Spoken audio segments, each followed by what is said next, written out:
Hey everyone, this is Elaine with Larkin Lane Creations. Thanks for stopping by again. I greatly appreciate it. Today what we're going to do is, I guess they're called pavers. Pavers or edging stones. This is normally how they go. They go like this, and then you put them up against each other and you trim out like a garden area from the grass where you've got your flowers and plants, located. So, like I said, like an edging stone. But what I've decided to do with them is to do what I'm going to call like door stops or things to put in your garden just to kind of break it up a little bit.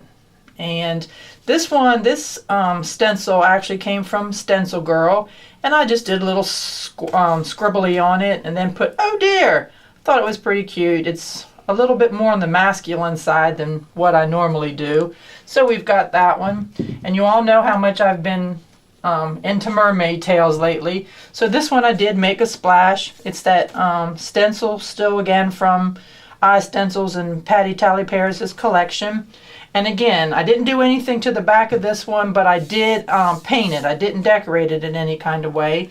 And I will put a protector in on this to keep it from the weather and all in case you do put them outside. But I do think these would make a great doorstop. Especially this one might be cute even in a bathroom. And this one I tried my best freehand for the most part to do an angel. Now the wings were a stencil. I'm not quite sure where I got that stencil from, but this is the back of an angel. And then I thought this was kind of like the rays coming down on her. Again, I left the back of this one natural, but I will, like I said, I will put sealant on this. And again, have you noticed the blueprints? I still am going through some blueprints here at work.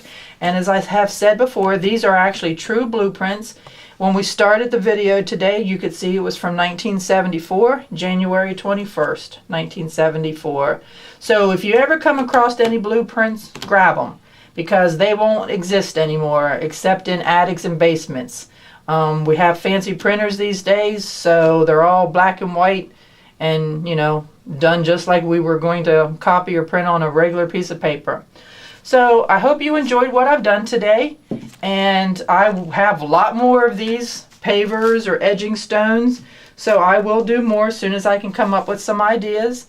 And if you have any ideas, please share them with me. You can come to also my Facebook group. It's also called Larkin Lane Creations. Stop by there and share what you see when you look at these and what you would like to do with them. Let me know. Let me hear from you. And if you would, please subscribe to my YouTube channel and give me a thumbs up. And I hope you come back again. Bye.